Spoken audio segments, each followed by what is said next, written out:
the customs, they are exempted.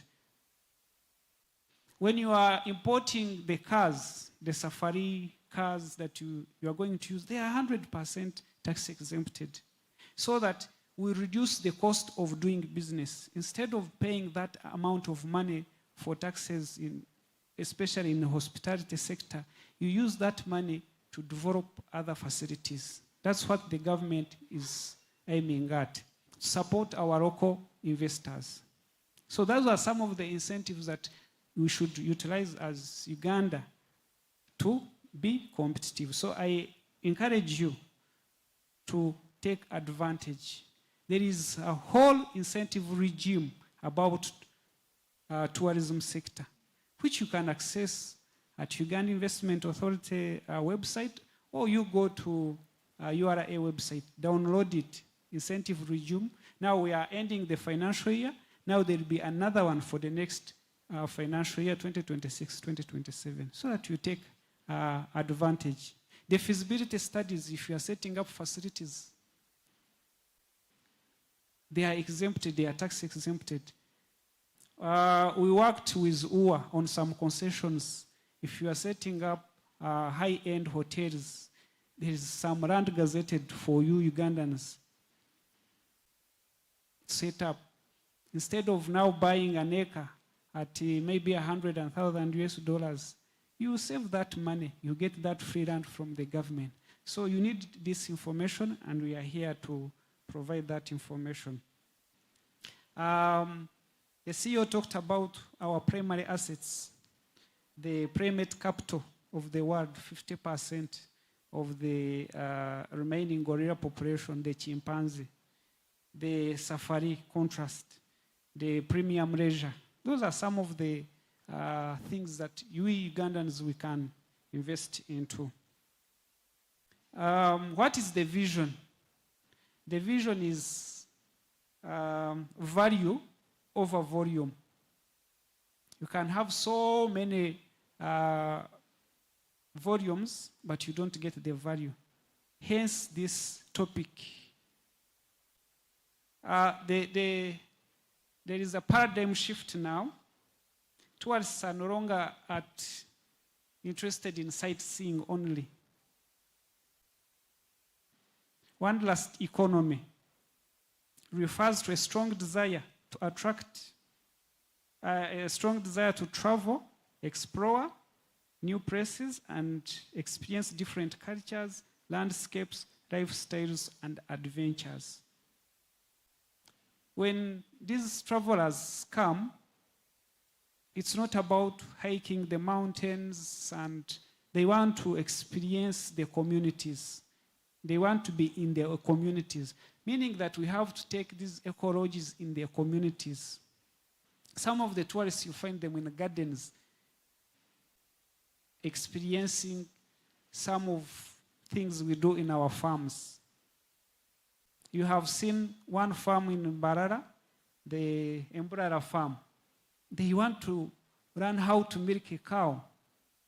So those are now new ideas we need to tap into.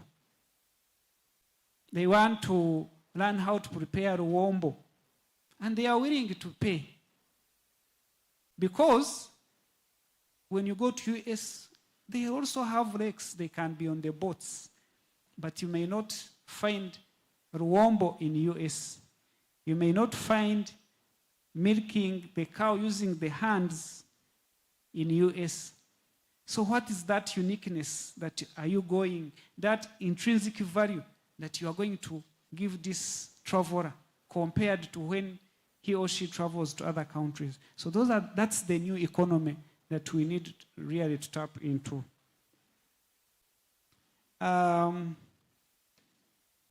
As the government, there are some sectors now we are focusing on. The maize, meetings, incentives, conferences, and exhibition. We cannot have the maize when we don't have conference centers, high-end.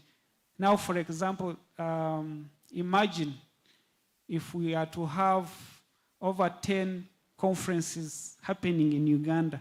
Do we have the facilities to accommodate them? I know one here, the Munyonyo here, Sheraton, Serena, but you cannot find conferences that can accommodate 1,000, 2,000 and above, meaning that we need to invest in these conferences.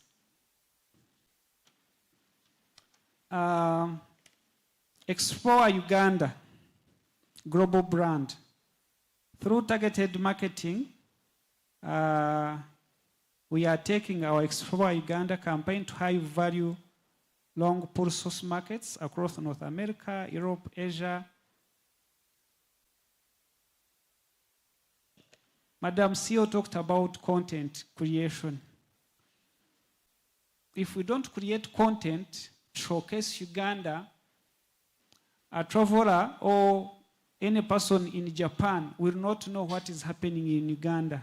We only publicize the negativity. We don't show the good side of our country, especially when you look at the tourism sector. So as content creators, we need to focus on that. We are now implementing economic commercial diplomacy. I will gladly say that we have the budget to promote tourism sector as Uganda Investment Authority. Through your office, we will need some content creators who will create good videos that when we go for these summits, for investment forums, we are able to showcase our country so that we attract the tourism. Inclusive green growth. We know we are now in ESG era. We need to also protect the environment. So the tourism sector should also focus on that. How do we promote tourism but also protect our environment? The moderator asked me, talk about what is that gap, the investable gap, where most of you now you can come in. To hit our ambitious national target of 4 billion in annual tourism revenue by 2029, we must candidly address our structural bottlenecks. And where any casual observer sees as a bottleneck, a true investor sees as an entry point. What are these bottlenecks? There is a demand for premium leisure travel scales up. We need more high-end luxury ecologies. Recently, I was in Rwanda. One and only.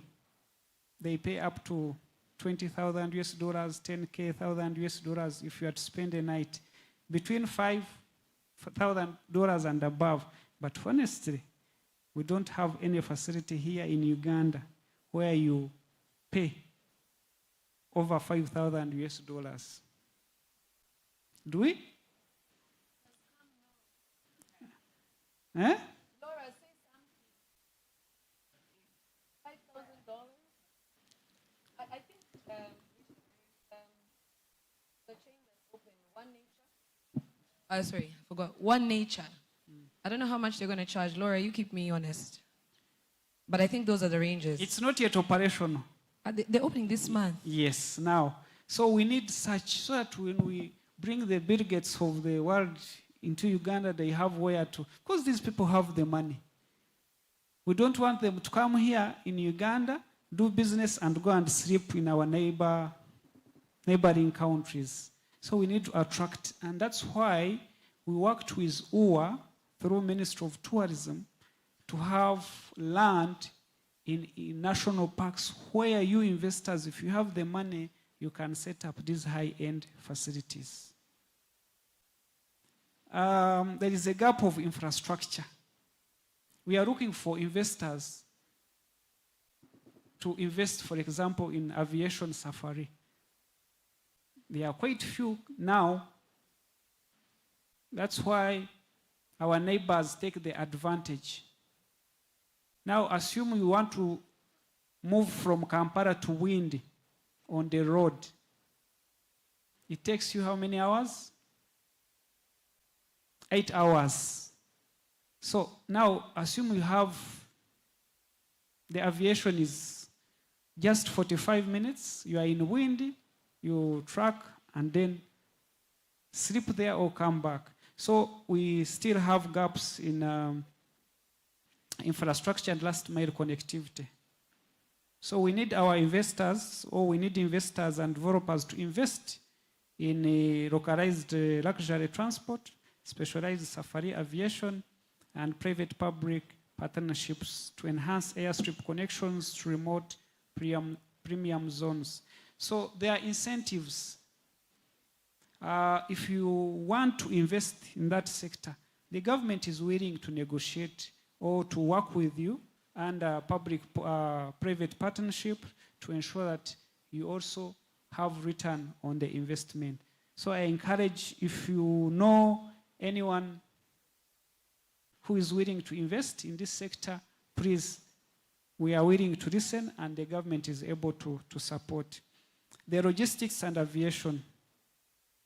The strategic route expansion of Uganda Airlines is actively cutting down international travel friction. This opens up massive opportunities for corporate charters, direct logistical handling, and travel technology platform designed for modern digital. Now, Uganda Airlines goes direct to London. So as Ugandans now, we need to take advantage. We need to have our products on Uganda Airlines to access. I saw yesterday but one about AGOA.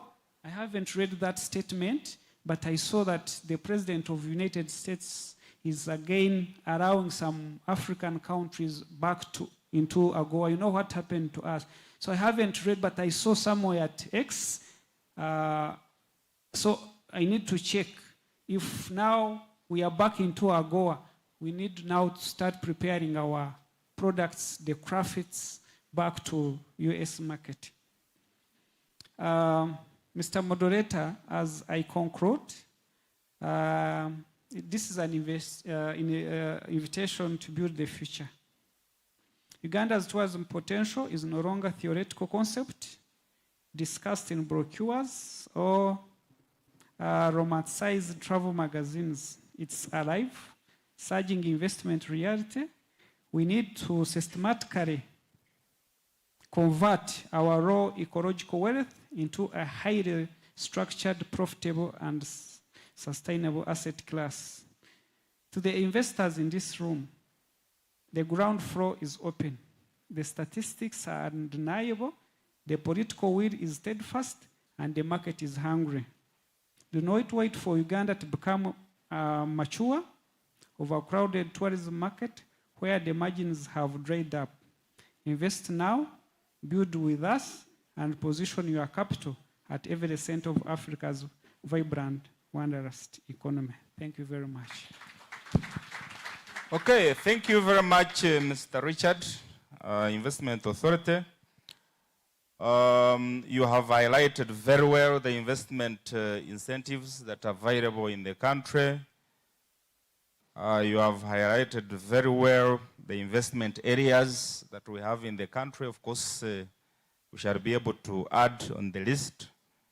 You have hinted on the issue of sustainable tourism growth, because that is very, very important if we are to have proper growth of the sector. You have highlighted the investment opportunity, the investment bottlenecks that we have got to unlock so that we can be able to have the sector growing in the right direction. Can we give him another round of applause, please?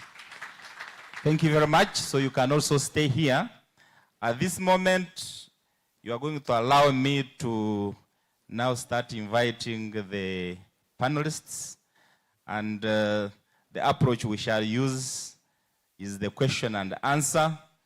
So I'll give a few guiding questions that we shall focus on, but I'm always finding it interesting that at a certain point we open the questions to the public also to come in to ask questions and then we answer. So Without wasting a lot of time, let me invite Mr. Mago, the General Manager of 4 Points Sheraton. Can you welcome him as he takes his seat?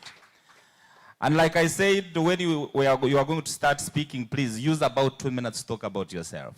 Please. Thank you very much. Then we are going to have Hassan Kama, CAF Commercial Director.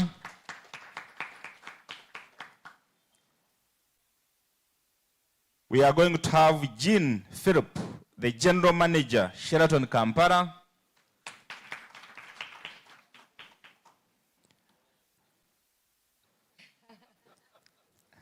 Yes, I hope the chairs will be enough. Don't worry. Then we shall have Dr. Azza, Vice President Fufa.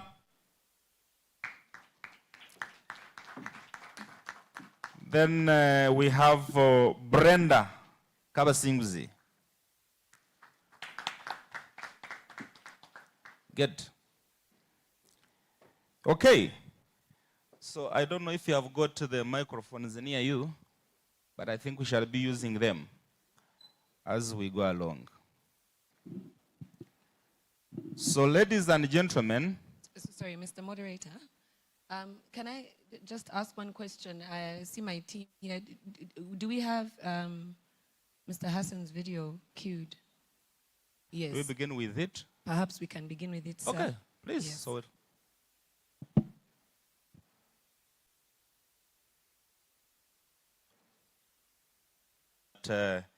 are there for tourism that we just have ahead. Thank you very much.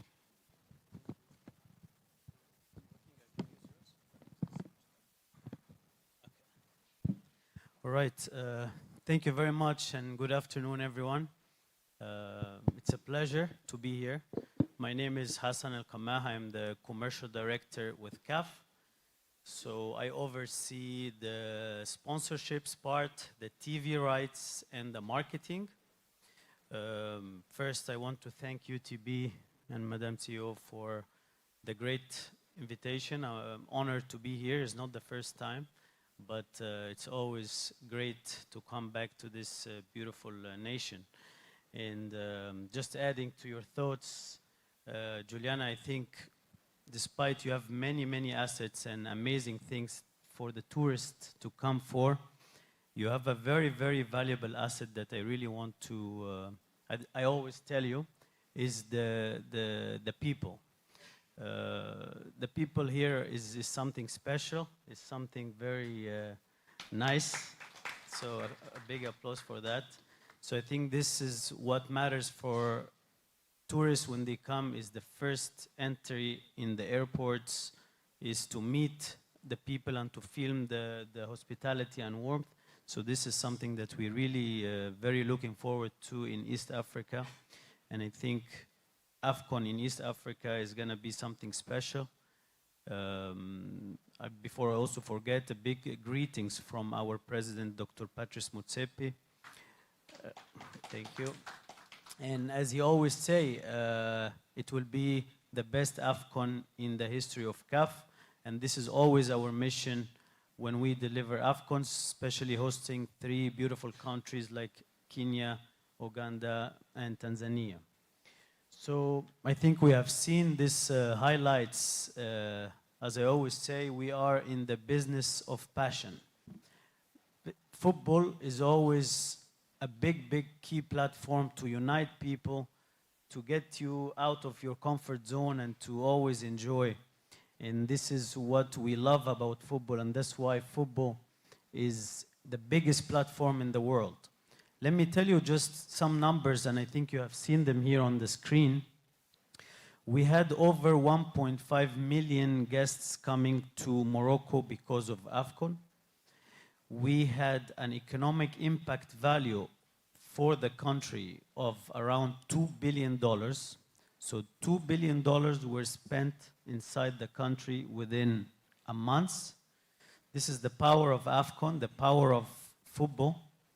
And for the tourism, I think this is the biggest platform that you can show your beautiful country and the assets that you have to the people. As you said, in North Africa, we are not very familiar with kind of destinations because of the awareness of the marketing, and this is, I think, bringing AFCON to East Africa will change the game. I'm sure it will give a big platform for the rest of the world, and including Africans, to come and enjoy this beautiful country. Where I come from, Egypt, you said we have maybe around 19 to 20 million visitors a year, but I think still we are very, very, very far. We are very far because we also have history, we have beautiful assets, not only the pyramids, beaches, etc., but still we are very far. Looking at France, I think I read numbers, they attracted last year over 100 million visitors. With the, okay, they have Tour Eiffel and such beautiful things, but if you compare them of the authentic attractions that we have in our countries, we really can do much, much more. So this is just an intro, and I'm open for a question. Yeah. So I think you wanted to ask about the investment opportunities. So I think this is also a very good question, because we attracted 23 sponsors during AFCON 25 in Morocco. We had partners from China, we had partners from Japan, we had partners from Europe, from Africa. So this is where really the investors come for. They are looking for return on investment, how they can build their product and attract the people to come and buy their products, or to experience their products through the biggest platform in Africa, which is football. So let me tell you that AFCON delivered over 3 billion TV audience around the world. 3 billion. So imagine the number that the people can see your brand around our matches, the activation that you do to attract people. So let me tell you, for example, we had Moroccan Airlines was a main partner for the AFCON Morocco, and once we done our survey, we work with the biggest research companies in the world, like Nielsen, for example. So when we done the survey of the preferred airline for the 1.5 million visitors that came to Morocco, 90% said Air Morocco. Why? Because they knew them from the activations, from the promotions, from the packages they did, from being active on our digital platform. We supported. So these are the numbers that the partners are looking for.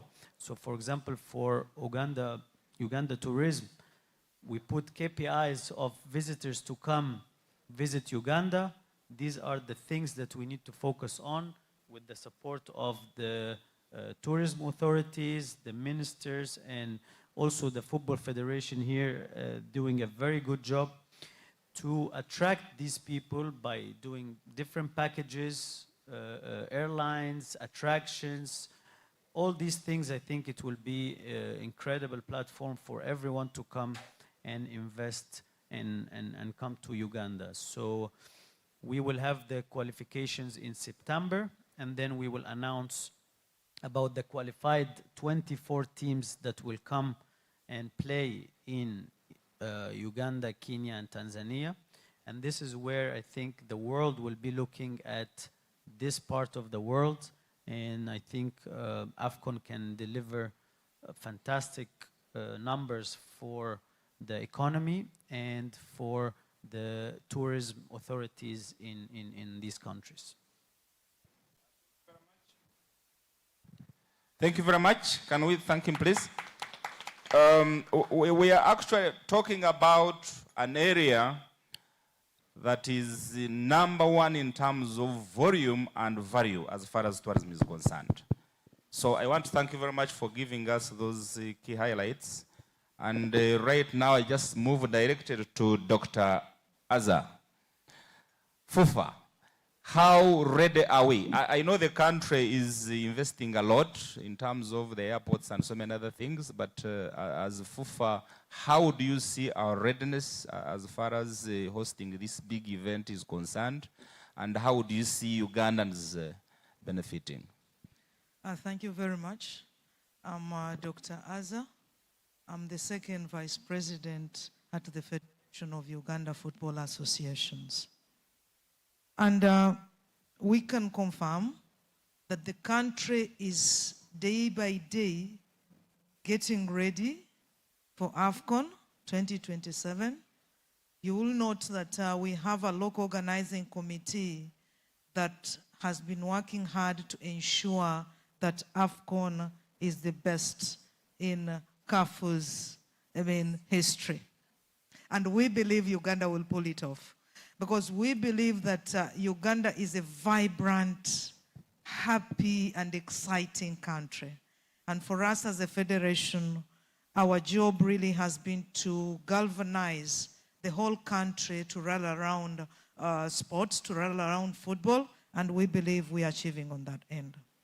In regards to sports tourism and investment, you will note that this particular tournament presents Uganda a rare opportunity to actually greatly contribute to the tenfold growth strategy through tourism, because sports tourism right now is the emerging economy that brings in billions of dollars in the country, but also brings a lot of happiness and sometimes stress to the losing teams. So we have been working with UTB since last year. And the purpose of working with UTB is to say, okay, can we now start to diversify our products beyond the gorillas, beyond the wildlife that we have? Can we now start creating visibility on the tournament to attract investments in music, in hospitality, in culture, in our roads, in our transport? You will note that right now, the country is investing over 2 trillion Uganda shillings in terms of roads, health, hospitals, cleanliness, sanitation, in preparedness for AFCON 2027. So our job as a country is to say, okay, what is it that the private sector then is doing to make themselves ready to tap the opportunities that will come with the tournament? The tournament will bring lots of visitors. As young people, there are lots of jobs that are created along the value chain of this football game. You will note that within just jobs alone, you are talking of musicians, you are talking of content creators, you are talking of hotels employing millions of Ugandans, you are talking of, food supply chains. What would be bad for a tourist to come in Uganda before the tournament? Visit our tourist sites, test our food, test our music, test our culture, attend a game. After the game, what happens? The fans that come for football do not just come for football. That is the beauty about football. That is why it's the biggest platform of investment. Because when a fan comes to a country, he's looking forward to the pre-match activities, very exciting pre-match activities. During the match, what are the experiences that they get beyond just watching the game? But most importantly, after the game. That is the time when you will see everyone moving around, not going home at 10 o'clock, but trying to go in a hangout, to experience the country's culture, to experience the country's nightlife, so that they have experiences that they will talk about beyond the games. So it's important that as investors, we now start tapping into, if I have a small house, a beautiful house, how do I turn that in an A and B? Housing, to make sure that I also benefit from the dividends that will come with this tournament. If a content creator, how do I position myself? Films, I had the first segment of this day talking about films. How then are you making yourself ready for the tournament? Because the tournament will come, it will bring in visitors, but even the local people. Remember, we'll have people moving from Karamoja to Kampala. We'll have people moving from Hoima from Kampala to Hoima. But their experience between Kampala to Hoima will have a very big impact on where to go. What are the destinations on those routes? What are the hotels they can stop in? What are the recreation centers that are on their road, so that they can have a very beautiful experience within this country? So I can say that the country is actually getting ready, but is the private sector. This should be a private sector driven to attract investment so that the country can benefit. Not only in terms of roads, but also in terms of the jobs, in terms of the income in your pocket. It would be a shame that AFCON comes here and then you walk out and say the benefit was just me watching a game. I mean, I want all of us in here to start thinking, as an individual, as a company, who can I partner with jointly to make sure that we can invest, for example, in a small, nightlife, in a local food that is high-end, and register those with UTB, so that then we can increase visibility on those destination hotspots that will be around during the tournament. That is when I will say that the country is benefiting, not only the visitors, but even the country, the local people have felt AFCON. Beyond AFCON, us as a federation, we're actually looking beyond AFCON. How do we position with all this infrastructure that is coming on? You have heard we are building stadiums right now. With support from government, is putting up stadiums, is supporting hoteliers to expand their hotels. But after AFCON, we do not envision stalled investments. We want to say beyond AFCON, can we then start concentrating on MICE, bringing in football-related events in the country, conferences. CAF is here. What is wrong with CAF giving us their annual conference in Uganda? We can bid for those things as long as the country is here. We can get FIFA here. And when we get FIFA here, we are talking of big businesses around here. So we do not want our stadiums and our investments to be stalled investments, but we want to put them to use beyond AFCON. And then that is when the economy will benefit pre, during, and post-AFCON. And I believe we are ready and will be ready. Okay, can we please thank her very much? Thank you very much, Dr. Azza. You have actually answered my second question, because I was going to ask, we are seeing a lot of investments from government, and I was going to ask about the position of private sector. So you have already highlighted on it. So I think let's move from that, we go to international hotel brands. Because it is on record that they are very key in terms of positioning destinations. And we have got two experts here. So I will begin with Philip. I don't know if you have a microphone. Does that work? So in your view, Philip, how do you think international hotel brands can help position Uganda as far as tourism is concerned and investment? Thank you. Good afternoon, everyone. I know everyone is hungry at that time, but the subject is very interesting. First of all, my name is Jean-Philippe Bitancourt. I've been 10 years working for the tourism sector, hospitality, of course, in Uganda. I have 42 years in hospitality, actually, so it's quite a long journey. I've been working in different parts before being in Eastern Africa. In Eastern Africa, it's about 13 years. Before I was in Middle East, South America, and Europe. I worked for the past 13 years for Sheraton, and before I was with the French group called Accor.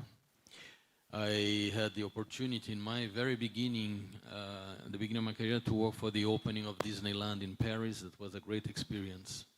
It was creating a new destination in a place that there was nothing. What about Marriott, the company I work for? It's today one of the largest hospitality companies in the world. And we are very proud to be very present in Eastern Africa and in Uganda. Sheraton is one of the brands that belongs to Marriott. There is about 37 brands now. When we had the merging between Marriott and Starwood, we were about 30 brands. So since then, 7 brands have been created. And we have in Uganda, apart from the Sheraton, which is heritage, which is a hotel that has been here as a Sheraton for the past 40 years.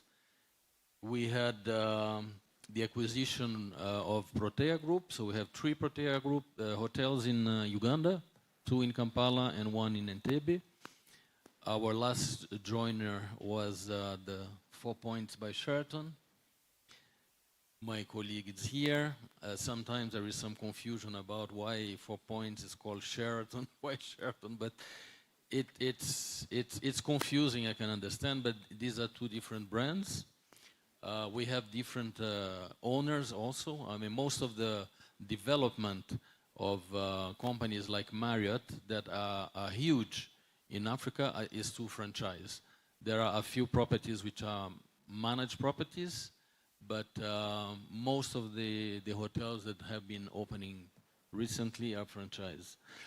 There is a new one coming on board very soon. I believe in 1 month or a couple of months is the Marriott. That will be the first Marriott in Uganda. And the opening might be in July. They are almost ready. But Marriott overall is about 9,000 locations, is about 1.6 million rooms all over the world. So it's really massive. And next year, we will celebrate 100 years existence. So this is the power of a brand. It's been there, and it started not as a hotel. It was a little restaurant taken care by Mr. and Mrs. Marriott. And from there, they built this empire. And one of the, I would say, the most prominent and visible brands worldwide. Sheraton is one of the brands and also has a large history. It's 430 hotels worldwide. And Sheraton is the gathering place, is where people meet. There is a very strong accent in community. And it's been there since 1937, so it's 90 years existence. Sheraton Kampala, before being Sheraton, it was Apollo, still Apollo in the register. And we are very proud. This hotel will be celebrating its 60th anniversary next year. It was built in between 65 and 67. I don't think many of you were born at the time. I was born because I was born with Uganda. I was born in 62, so I was made to come to Uganda, I'm sure. I was predestinated. So I'm just a few months older than Uganda. But yeah, Sheraton, it became Sheraton in 87 when the hotel reopened. And we are very proud to carry this brand. So opportunities for brands are there. But of course, the model, as I say, we need to find investors. And investors might have discussions with the developers and find which is the most suitable brand for that market.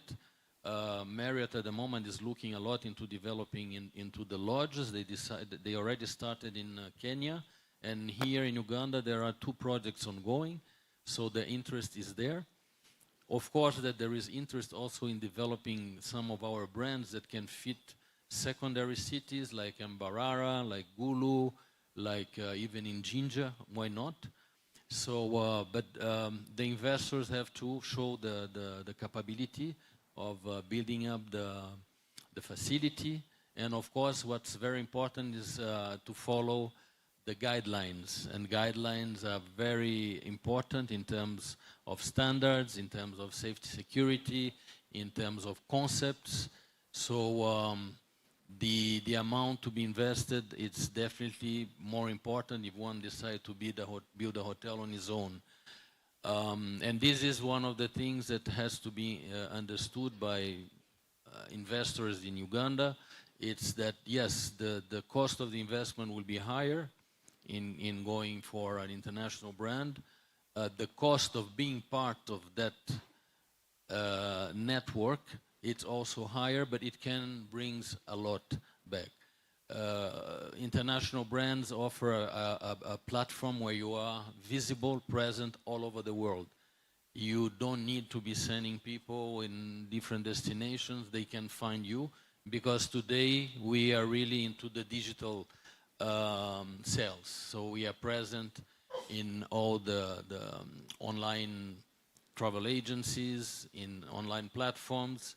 Our own website is extremely powerful, and one of the targets that Marriott has, like, is really to drive the business directly to our website, rather than passing by the apologies if there are people from booking.com or Expedia here. We pay a lot of commission for those. If we drive the business through our website, there is no commission involved. So it's much better for the owner, is much better for also the booker. The loyalty program, this is another very powerful tool. It creates loyalty. It creates that link so that those members will keep on using our brands. One day they stay at Sheraton Kampala, one day they stay at 4 Points. They can try different products depending on the profile of their trip, if it's a business trip, if it's a leisure trip, what kind of budget they have, but they have options. Every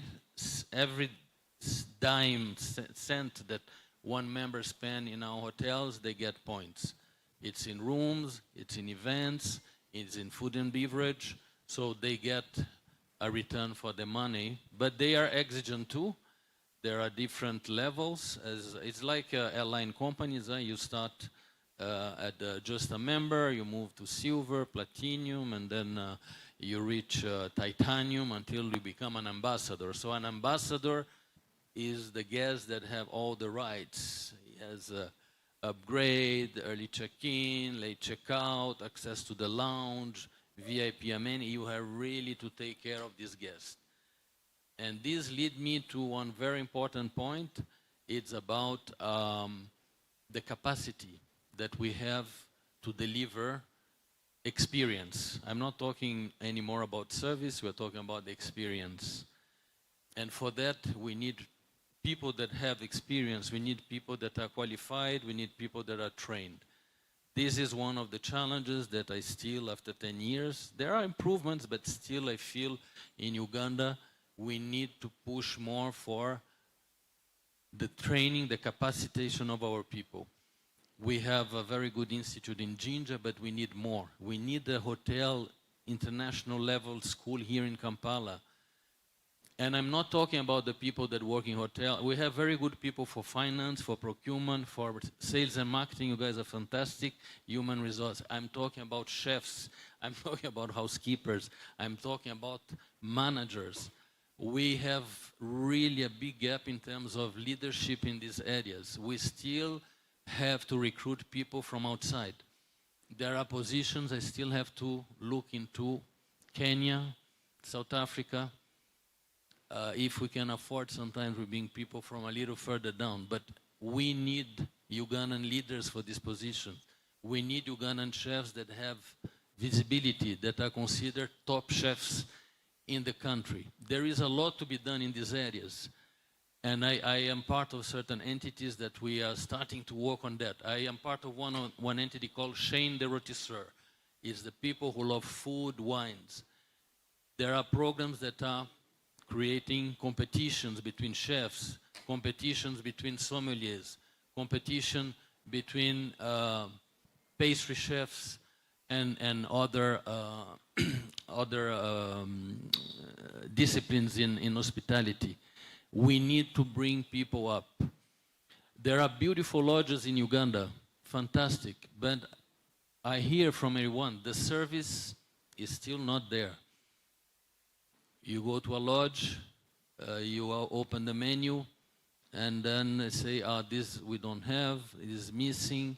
So this is one of some of the challenges related to creating capacity in our people. So it's really important to have a reflection about that and to develop programs to develop people. Some of the challenges also that I hear a lot is about, we spoke about infrastructure, but if you build a beautiful lodge, a beautiful hotel in a remote area, how do we have access there? The roads are in bad condition. There is a lot of construction going on, but it's maybe not enough. Even if you talk about Kampala or the surrounding areas of Kampala, there are beautiful hotels by the Lake Victoria, Entebbe. Let's talk about Jinja.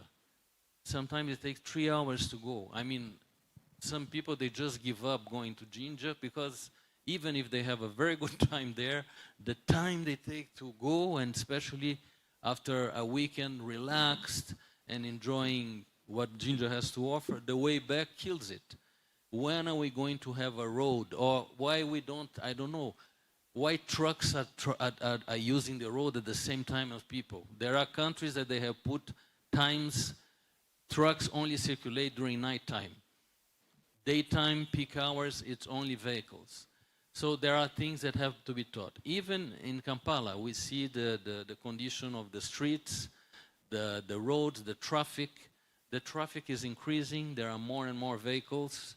So people complain, people that comes here for Congress, conferences, people that come for business, they really look where they're going to stay according to the distance of what they have to do, because traffic is a challenge.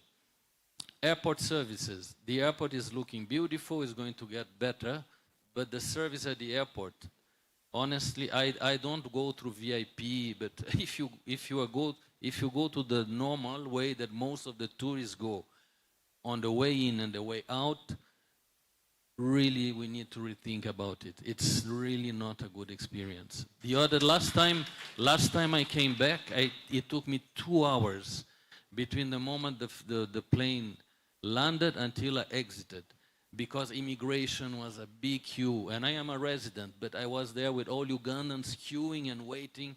There was one person or two, and they take so long. Then you go to the place to get your luggage. It's so many luggages, and it's just one carousel. And I mean, it took literally 2 hours. So if you're coming for business, you have meetings, you lose your meetings. If you are a tourist, you want to start enjoying, it's too long. So there are things to be thought about. Incentives. I hear a lot about incentives for new hotels, new properties. What about the properties that need renovation? We need to think about what kind of incentives. The list of products that my friend here from Uganda Investment Authority mentioned, it's an outdated list. We need to update. Technologies, materials have changed. I am eliminating carpets in rooms. It's carpetless because people now have a lot of allergies, and carpets I know are very bad. There is new type of flooring, vinyl flooring, all that. This is not in the list. I pay taxes on that. There are some products that are related to branding. I cannot buy them in Uganda. I have to bring them for elsewhere. Can we consider paying 50% of this taxation? So for investors, all these things are put in the balance. We pay more than 25 taxes and licenses still. There is a lot of discussion. I am a member of UHOA, and I know how much our chair lady do for us, and it's pushing, but where are we going exactly? All the entities talk about this taxation on hotels, and the number, some of them are overlapping. So at the end, it's your P&L that pays the bill, and an investor from outside, he look at this, so is it really worthwhile to invest? So let's think about these questions. I hope that the AFCON will be an opportunity for everyone, inclusive, transparent. It's very important. A lot of people are waiting to hear more about how is going to be AFCON, what are the opportunities for the tourism sector, hospitality sector. Please, we are waiting. I congratulate, there is a lot that was done, as mentioned here, in terms of marketing promotion in the past years. Uganda is getting there in the picture, people are getting to know more. Some markets started to be very aware about the Pearl of Africa. Some others, we still have to do more. But I see some colleagues, ambassadors, like Rosa Malango, and the ambassadors of Uganda representing us in different countries. They are really pushing hard, organizing events that really are about to give more visibility for the country. We have done also a lot in mice. I think that about 10 years ago, mice, what's mice? A lot of training has been done, a lot of business has been driving, so this is really one of the ways to go. It's so important for our industry. Let's continue support. This hotel here and this facility is one of the examples. But probably we will need one bigger than this one if we want to attract bigger events. I heard that there are some projects about that. I'm going to stop for the moment. Okay, thank you very much. Can you thank you. Thank you very much. So that we can give Mr. Mago an opportunity. And I think we need to pick from, we don't have another one there? You need to pick it up from what he has presented. He touched a little bit on the difficulties that Uganda is having as a country to attract international brands. And I would want you to pick it from there. Why is it difficult to attract international hotel brands? And the other issue that you can focus on, how best can we break the bubble of international brands? If I can explain, the bubble is that money comes and stays in there, but really a very small percentage trickles down to the population. So in terms of supplies, where do you source? In terms of training, you talked about that we need to train more people that they can be employable, but then try to give more highlights because we would want to tap more as a country. So where do we see opportunities in terms of international hotel brands? Thank you. Good afternoon and thank you so much for having me. My name is Gaurav Maggu. I work as the General Manager with 4 Point Specialist in Kampala. And I've been with the party and in Uganda for about 2.5 years. Before I actually start answering the question, I would like to first kind of get a ground rule saying we've been talking about hospitality and tourism since some time. I think whatever actions that we do as in, I think whatever actions that we do or take as a tourism entity or a hospitality, I think everything should originate from guest as the center point of all our transactions. Because once we start thinking from that perspective, it gives us a lot more clarity on to which direction to follow. Once we have guest at the heart of all transactions, that will lay a path which is much easier. As earlier highlighted by my colleague from Uganda Investment Authority, about tourism, it contributes close to about 6% in terms of GDP to Uganda's net worth. Besides that, hotels and tourism contributes to for every dollar spent, it is the one that generates the maximum number of employment. So that this kind of a organization or this kind of a industry needs to be handled a lot more with care so that we are able to generate much more hotels. Whether it's international or a local one, the amount of generation of wealth and the opportunity would still remain the same. As one of the statistics says, that a hotel would generally contribute almost 2 times to the number of people. For example, if you have 100 rooms, you will have 200 people as a direct employment and 5 times of that as indirect employment through the vendors or the supply chain. So to answer your question, Professor, everything in kind of an international chain, hotel is absolutely transparent. Most of our systems, yeah, when I say most of system, I mean the billing systems are absolutely parallel to what happened, which is parallel to the URA's portals. So even if a single bill is generated, the same bill is being posted on the URA portfolio or the portal. So I do not see any reason of any kind of a revenue leakages. But as highlighted earlier by the gentleman from UIA, that you can still pay your taxation and still take out the profitability. Since most of our international hotels that exist in Kampala today or Entebbe, a couple of those owners are still based somewhere else, and it's more like a foreign investment.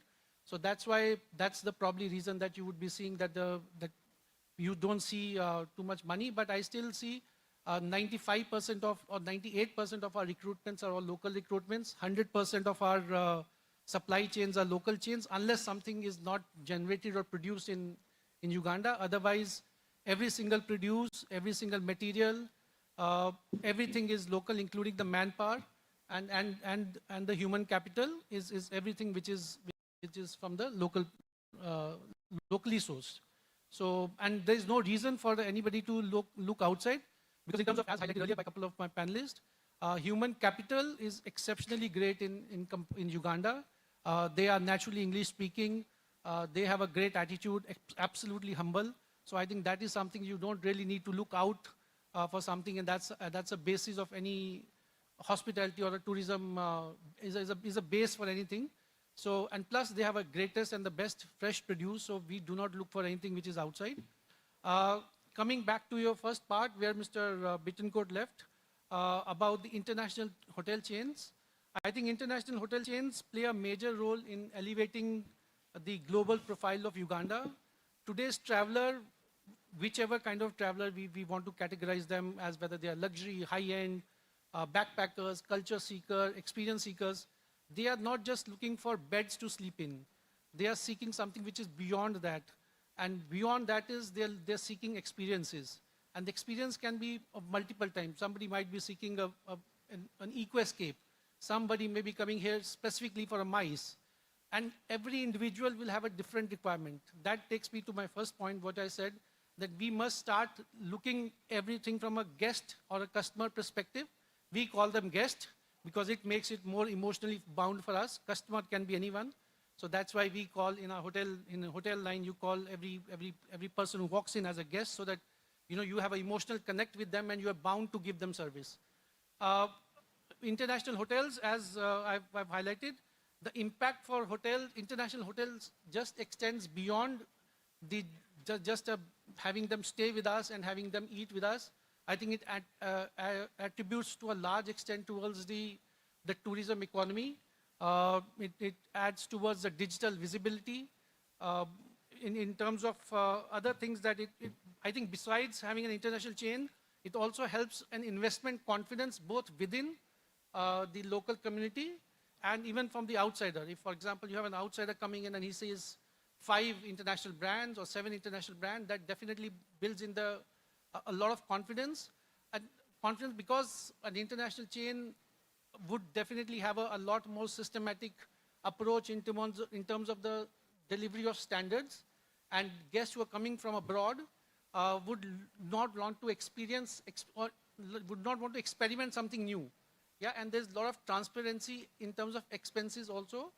And as highlighted by Mr. Bittencourt also earlier, loyalty plays a huge part, because loyalty isn't anymore about collecting points. Loyalty is a new ecosystem of branding and marketing which airlines started, and I think hotels have taken it to a next extent. Loyalty is what defines today where the guest is going to stay, how much they spend, where they spend, which destination they go to. Yeah, so that is where international chain comes into it. And what also, I think most of us, even in this room, everybody has a smartphone. I don't think so even single person would be here who does not have smartphone and is not working while they're also here. So what also makes impact is the digital connectivity that international hotels have, because we take some of those things extremely seriously. We work on a principle that for every room there should be 2 Mbps of a speed. Yeah, so those are some things which definitely add a value to a customer, because those are no more fancy stuffs. I think these are extremely basic. and that is what the guests are looking at it. And international chain, as we've been discussing, also helps in strengthening the business, strengthening the conference and MICE business. It also, international chain hotels would also help us in getting more events like CAF. They understand that the city has a potential to hold 100,000 people, 200,000 people, if they're coming for a specific sports match, football or something like that. It encourages tourism and airline growth, expanding the employment and skills, because the more international hotels and more international chains you have, the more diverse and updated food and beverage offerings you'll have, the more highest-end standards you would have in terms of housekeeping and front office. So we do not have an option at that point of time to be substandard, but we have to elevate our standards. So I think those are some of the benefits that the international hotel chain brings to the table.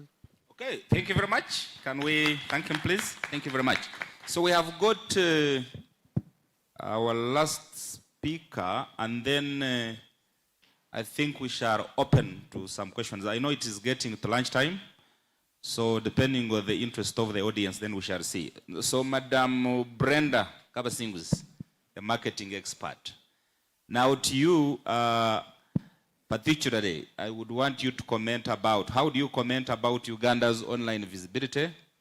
And what do you see to be the main challenge as far as marketing Uganda is concerned? Is it the branding? Is it the online visibility? And in terms of the online presence, how do you see the constraints in terms of attracting investment and tourists to the country? Thank you very much to the audience. Thank you very much for sitting in, and it's a very interesting discussion we're having. My name is Brenda Kabasinguzi. I am a manager export marketing, was in charge of services at the Uganda Free Zones and Export Promotions Authority.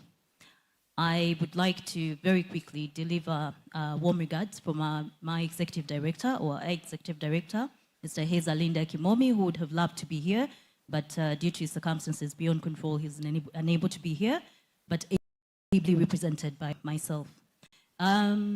Uganda Free Zones and Export Promotions Authority is a government agency under the Ministry of Trade, Industry and Cooperatives, which is a statutory body that was enacted by an act of parliament, the Uganda Free Zones and Export Promotions Act of 2024, and were mandated to establish, manage, develop, supervise and control free zones in Uganda, but also,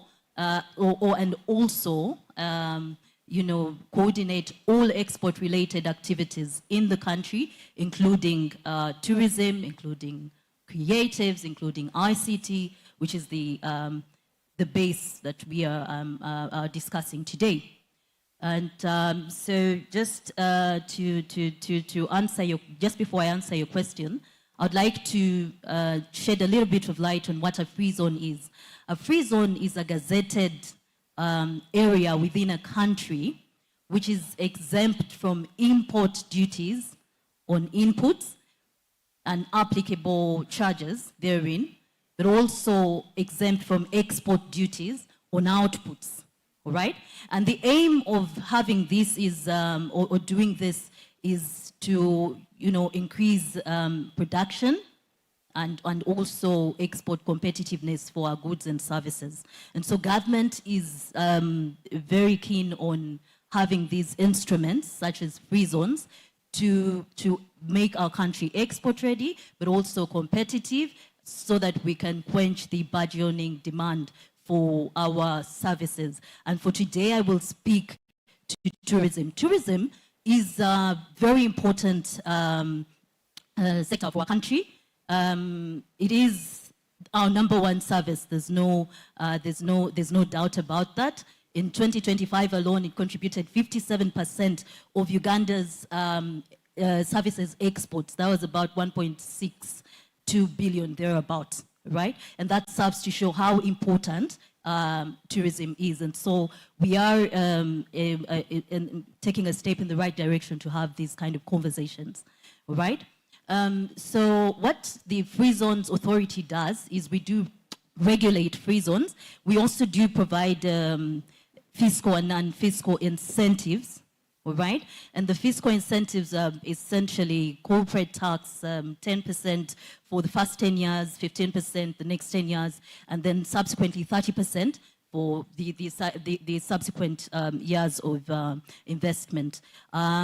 We also do have VAT exemptions on inputs, zero-rated VAT on inputs from suppliers from the regular economy into the free zones, and also, you know, from the regular economy into the free zones, yes, but we also have stamp duty, excise duty exemptions.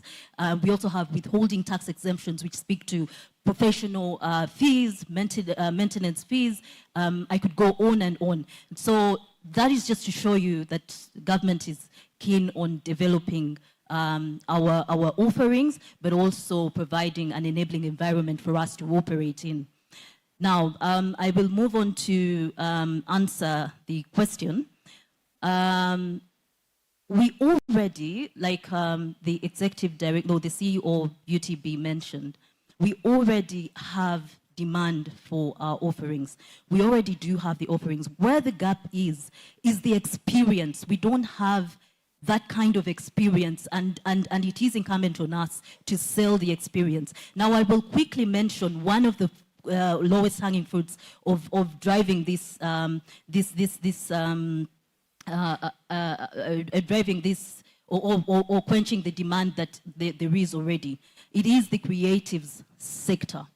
Now, if we could, as government, put up a serviced incubation hub for the creative sector, then would be able to harness the digital spaces that we already have, because the creatives do a lot of digital usage or utilization, but they would also market our tourism offerings to the global spaces, or to our or to where the demand is. All right.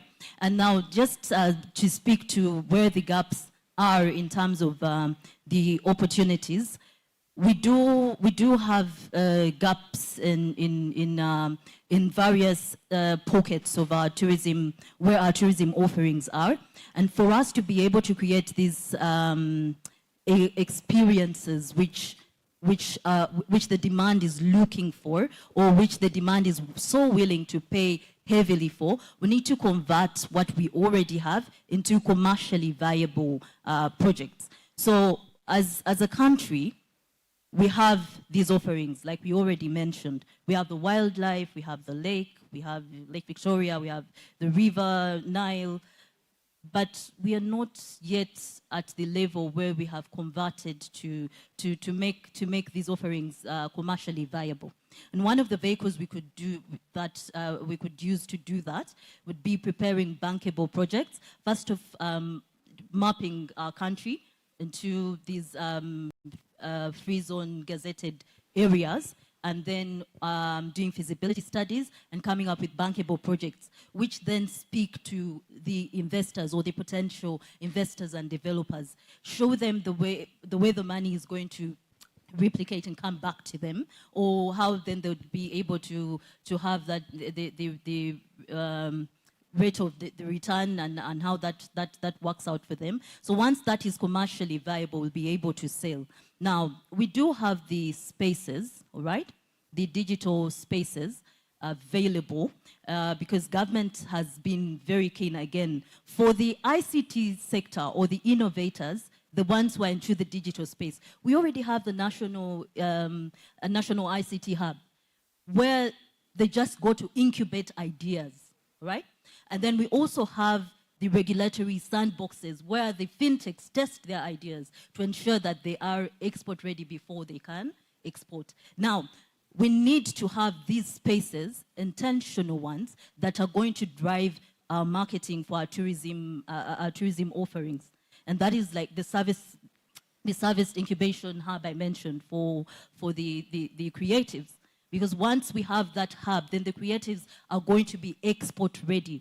And then we also have to ensure that we have systems in place to be able to certify the creatives, because they'll not be recognized on the global scene unless they are certified. Standards are everything for us to be able to export or even to translate what we have into a commercially viable export. So we as Uganda Free Zones Authority are here. We are in the tent right at the flag masts. Today we're supporting the participation of Tubayo, which is a Ugandan innovator who has developed a marketplace, something that works like booking.com, all right? So we're calling on to the private sector. Please do visit our stall or our booth where Tubayo is hosted today and tomorrow, so you can get onboarded. Onboarding is free, so you can market your offering, however much small, as long as you ensure that you have standards, of course, and I mean you have a product that can actually, or a service that can actually be sellable. Please do pass by so you can onboard, and then we get these returns, or we get this business already running for us. But you can also open up your websites. You can also leverage technology. Government has done so much in terms of technology, so that one is not so much of our problem. Now, our problem is, and I'll tell you lastly, just as I conclude, our problem is just where we have these circuits. In the past, we came up with what we call the tourism development areas, right? But the opportunities for investment or for the developers lie within or along those corridors. And one of them is the Chikube in Hoima, for example. Now we know that we have lots of developments coming up with the oil and all. So now there's an opportunity therein for us to sell or to come up with a country resort in that area. We're going to have lots of expatriates. We're going to have banks. We're going to have transport services therein. We have the Antonov coming up, which will be doing heavy cargo lifting for Uganda, DRC. So how about a country resort around that area where we can sell the experience, but also host the expatriates and everybody else that comes to the oil value chain thereabout, and also leverage the existence of the Kabalega International Airport around that area. And then down to the Hoima Stadium. Of course, we have the Hoima City Stadium, but then we don't have any 4-star hotels around that area. So that is also another opportunity where we can develop a bankable project and sell to a developer to come and do the development. And just like it was mentioned earlier, the vehicle to do that, because these are highly capital-intense investments, the vehicle to do that would be private-public partnerships, all right? And if we went up north, then we'd go to the formidable Murchison Falls. There's an opportunity there for houseboats, If we can come up with a bankable project on houseboats, we'd be able to harness the opportunity therein. And now the Uganda Wildlife Authority has taken back rhinos. We all know that, right? To the Ajai area. So how about, accommodation, some kind of luxury accommodation in that area? And then if we went up all the way to Karamoja, we would have the Pianope area. We also, have a bankable project around that in terms of accommodation. And then also in Jinja, that's where we would have a bankable project for the mice that we've been talking about. How about a 10,000-seater for a conference facility around Jinja? So these are some of the areas that we could map out, have feasibility studies for, do costed bankable projects, which will, entice, which will also actually be easy for us to market. Because as we go to market, we no longer want to have the narrative that we had before, where we just go and say, oh, as Uganda, we have this, we have that, and there's nothing to speak to it in terms of numbers. And so as I conclude, those are some of the opportunities that are untapped, but there's an opportunity for us to do it intentionally, and we can only do it together through a whole of government approach that is hinged on private sector support to drive development. Thank you very much. Oh, thank you very much, Brenda. Okay, I think we just need to use a few minutes to ask questions. Now you are free to ask any of the people around. Let me see the people have questions. Can we use about 5 minutes? Okay, please take the microphone. Just mention the person you are asking and we take a note. Let's begin here, as we go behind. There's somebody there. It is not on? Okay. And let's be brief, just to the question, please. Thank you so much for this lovely discussion as, first of all, we are preparing for AFCON. My question is, we've been talking about infrastructure here a lot, and we have not talked about information infrastructure. How do our guests access information, right? For example, right now, I don't know any Ugandan who is worried about Ebola. A host, you guys are here, you host people in your hotels. No one is worried about Ebola. My friend was coming in on the 5th of June from the States, but they canceled. And I'm so sure all of you guys are seeing cancellations around the place. Now, my question would be to Ms. Kagwa. I'm called Darius Twesigomwe. I didn't even introduce myself. I'm called Darius Twesigomwe. I'm the founder of SmartChat AI Solutions. We are trying to make bespoke AI products to help clients get to... Question, please. Yes. Question. So my question is, does like UTB have a plan with to partner with us technology guys who are trying to help out to fill these gaps, like Doctor has said, that come from the private sector? Okay, thank you very much. She has taken note. Another question, please.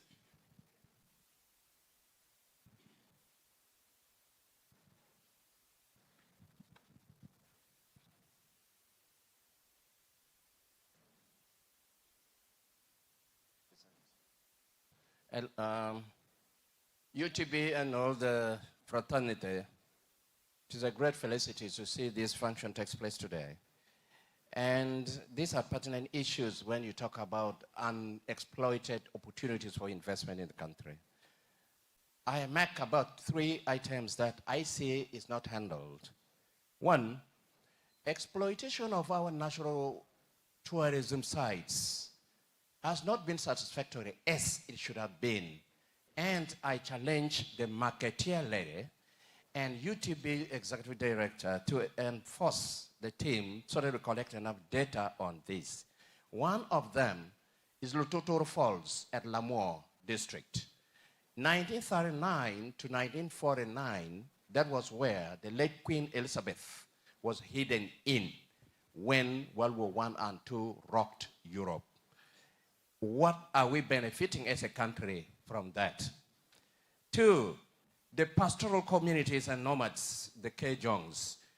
Some tourists are interested to meet these kind of groups and they get some information about them.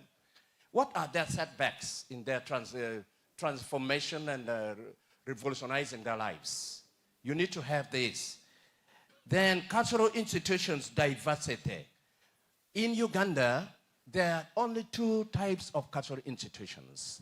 One is a kingdom, and we have only 4. Toro Kingdom, Buganda Kingdom, Busoga Kingdom, and Bunyoro.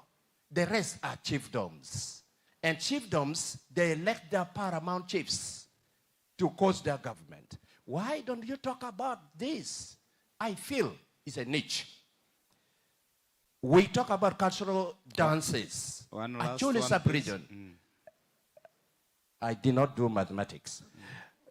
When you talk about cultural heritage dances of actually sub-region, we have over 20. This is an entertainment lacuna that you did not exploit. Why? These dances, they all have purposes. 1, funeral. 2, war. 3, matrimony and marriages. 5, celebration of twin birth. You are not talking about them. Why? Thank you. Thank you. Thank you very much. Food rich, a moment, give me 15 seconds if mathematics could allow me. We are talking about menu for attraction of the tourists. The kind of food that comes from a Jolly sub-region. Madam, you did not bring here. Otherwise, you will not get out. Museum is not in the regions in Uganda. How are you fitting in that gap of vacuum? Tourism Education Center in Uganda, we have only one in Jinja. We have not cultivated human resource capital development in the sector so that we can address the emerging needs with the .com community. How are you filling the gap? And here you're sitting with policy and members of parliament. Fortunately, when I was in South Africa, I did my part. What of the local domestic parliament doing? We have only in Jinja. Why? We are talking about historical tourism sites. Northern Uganda in Gulu, Fort Peak. Have you talked about it? No. Number 2 in that, Sir Samuel Becker School, a memorial tourism asset. And this guy left London to come and explore. And we built a school in his memory. Why don't you talk about this kind of interesting lacunas? Last, the audience, most audience, yesterday I was approached by 20 journalists who would wish if you could organize CEO of UTB. They meet the president and they discuss with him.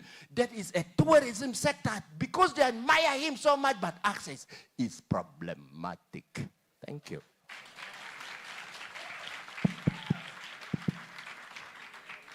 Let's have the mic of the speaker. Yes. Entertainment lacuna.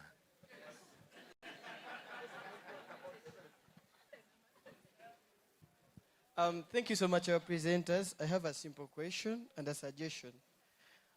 We are all talking about selling services, but we all know that right now people no longer buy services but experiences.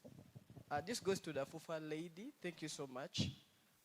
Last year, we were having a tournament in Morocco, and our Ugandan friends, I have friends who went, they were in fun centers, but I've not seen any construction of that kind in the country. Because you expect that if you're at all going to sell the cultural experiences, the food experiences, these things should be at the fun centers. Because you're not going to find those things at Sheraton or any other hotel. How are we looking at that? And how are we leveraging the digital connections in the country? Because you go to Chidepo and a friend calls you and tells you, oh, no, I can't access the internet. What's happening here? So how are we looking into that as we are building capacity for the middle income status we are dreaming of? Thank you. Yes. Okay. Okay. I think we are having 1, 2, and then we give them an opportunity to respond. Hello, everyone. By the name's Nabi for Brenda. I work together with Herman Pado. We were the first people to construct Pado courts in Uganda. And my question goes to the sports lady. Have you taken any initiative to look around in the other sports, or you are much focused on only football?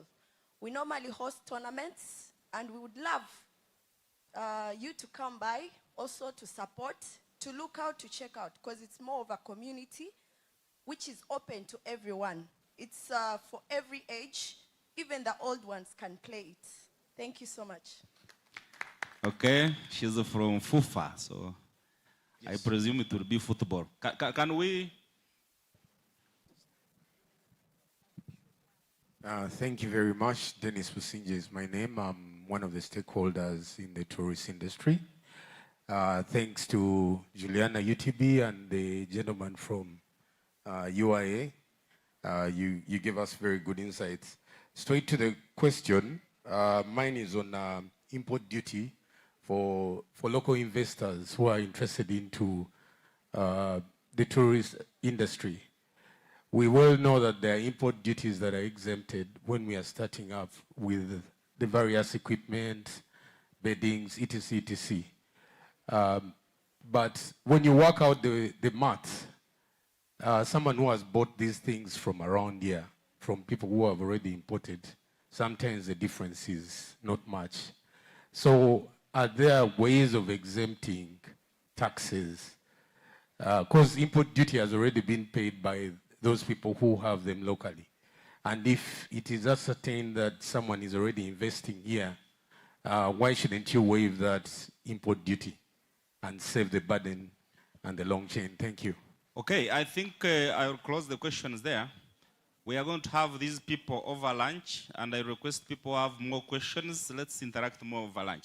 Can I give an opportunity to people who have been asked to respond very quickly so that we close the session?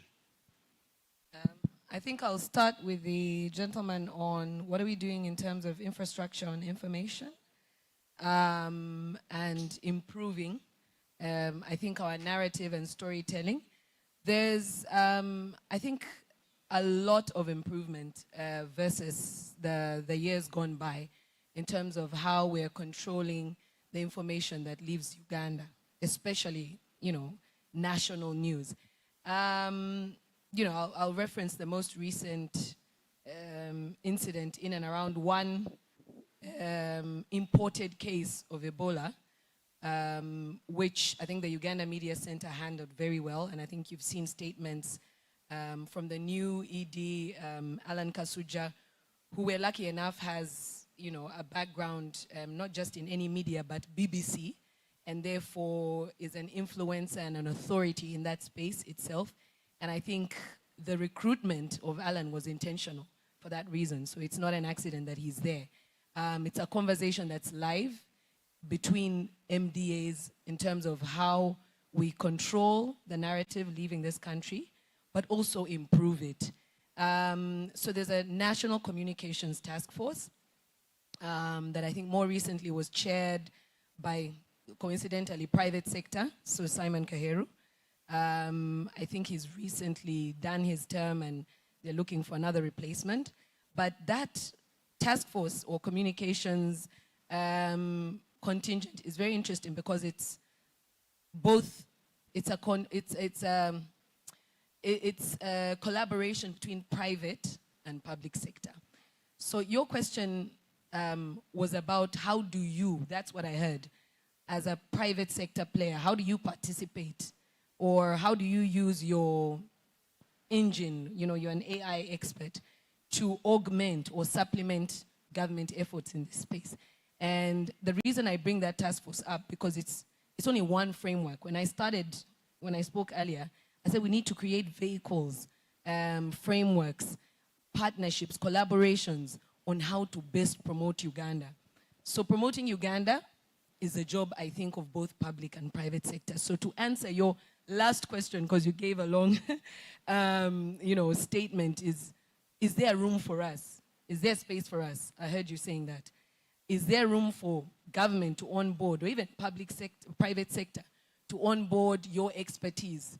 The short answer to that is yes, 1,000%. This year, Uganda Tourism Board, I think for the first time in a long while, because the government is investing behind tourism, was able to afford the services of a digital firm.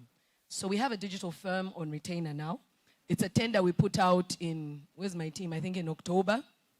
I don't know if you bid, did you? You missed the tender? Well, we do it annually. So I think for me that's an avenue. It's a vehicle for you to participate in how we're telling and controlling information.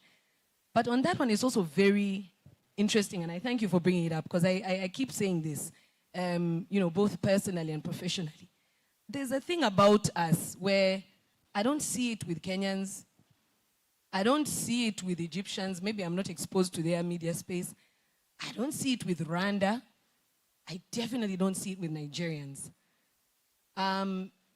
These countries I've mentioned, and these are the ones near us, they have a thing called, I think, a cabinet position. They close ranks. Something happens, there's a crisis, they close ranks. Uganda, there's a thing, and I can only say it in my vernacular. Twagala byononese. There's a way bad news here can travel. It's incomparable. We share borders with DRC, same way Rwanda does. But the silence, the other side, you can hear a pin drop. But here, our social media engine that should be protecting, defending our sovereignty. I don't know if people know the power they have online when they do some of these things. Ugandans online, we've got to close ranks, man. I said it again in my opening remarks. Nobody is coming to save us. It's just us. We've only got us. So if we break ranks and we're the ones also dispelling, hey, now look at the roads, oh my God, it's a crisis. I never see that narrative from other countries. On the contrary, you try and post something right now, this minute, about Kenya. You see if you survive. Immediately, the Kenyans, I don't even know where they come from. They have their internal information, which they manage. When they have issues with the government, they deal with it there. But not the other way, to start calling for help from international communities. Come and save us from here. So I think there's something we need to do, and we need you, private sector. There's way more of you than there will ever be of civil servants. So is there room, is there a role for you, 100%, to shape the narrative? You can partner formally, you can get a contract with Tourism Board, UIA, UCC, even informally, you have a role to play. I'll move to Honorable. Honorable, you didn't ask a question. I feel like you were sharing solutions. And I'd like to invite you to have a more, how can I say, in-depth conversation, because what you were mentioning are bankable projects, what this lady has talked about. But again, Honorable, and it's good you've been in government, probably still are, right?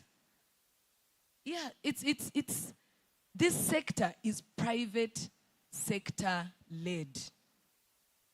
There is nothing stopping a Ugandan citizen from starting to leverage. Did you talk about was it Fort Patiko? And exactly.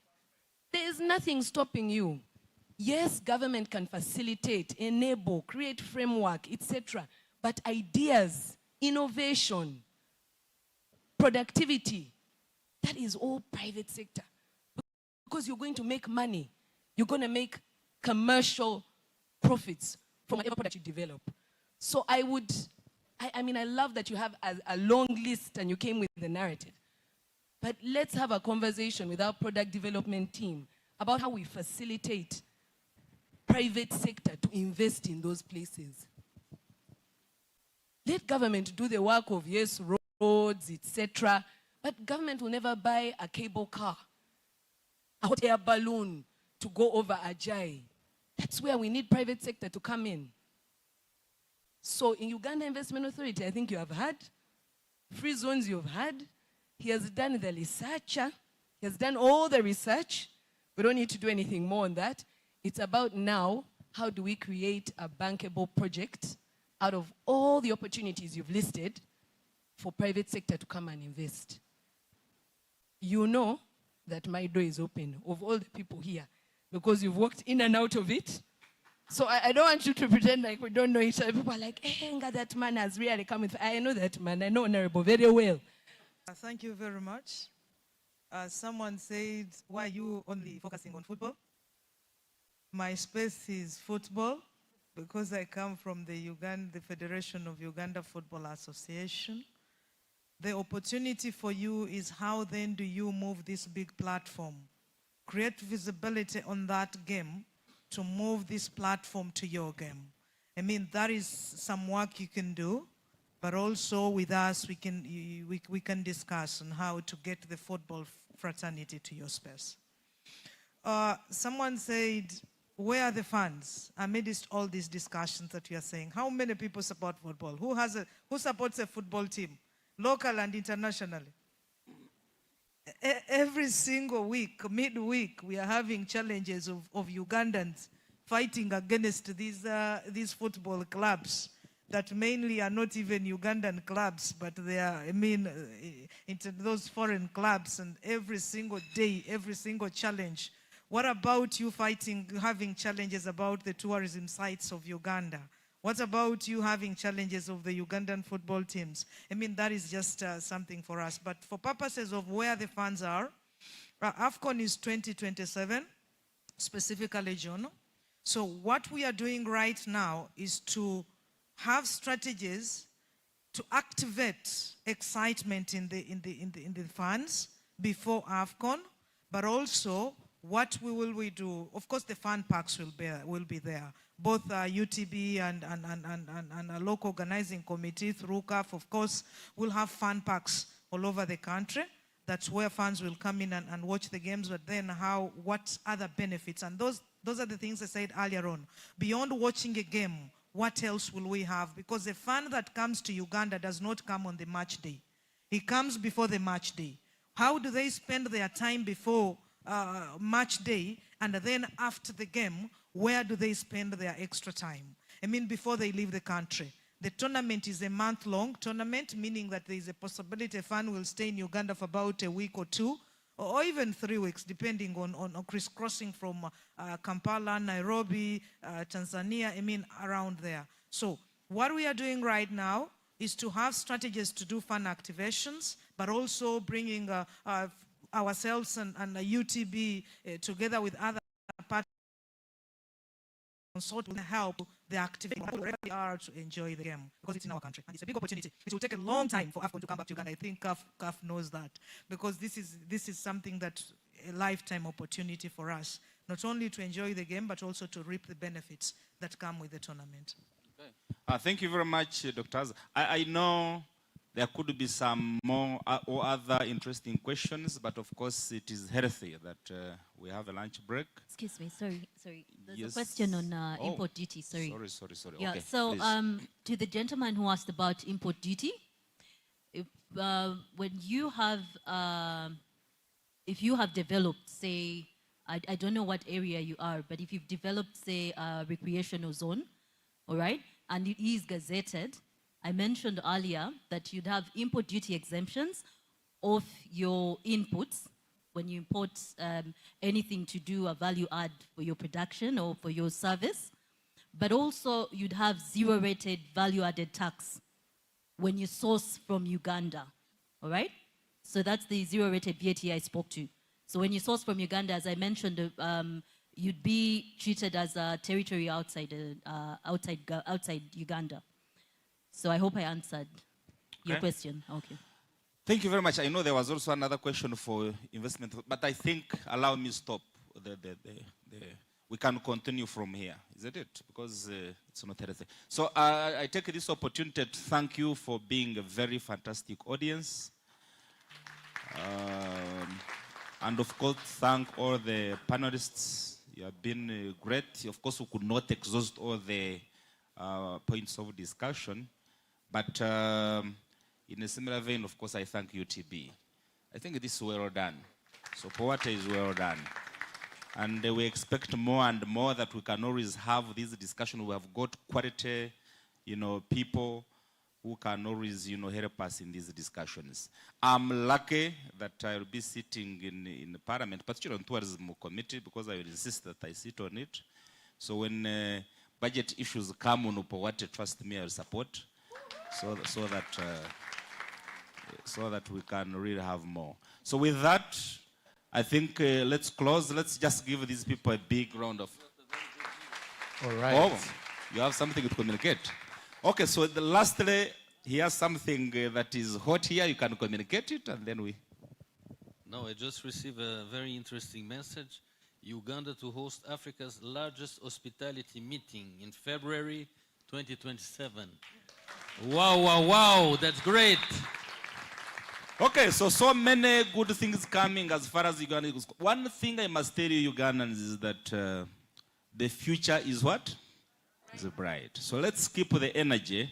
And I know with the leadership of Juliana, and so many other people coming on board. There is a lot that I was just very excited when I had so many international hotel brands coming in, and I think with opportunities of AFCON and others, Uganda is destined for the best. So thank you very much. Let's continue interacting and see you. All right. Before the panelists leave, we are going to excuse the CEO. I think she has a meeting. Yeah, but we're going to have... We can pose for a photo as... No, not really. We are going to have a photo. Yeah, sure.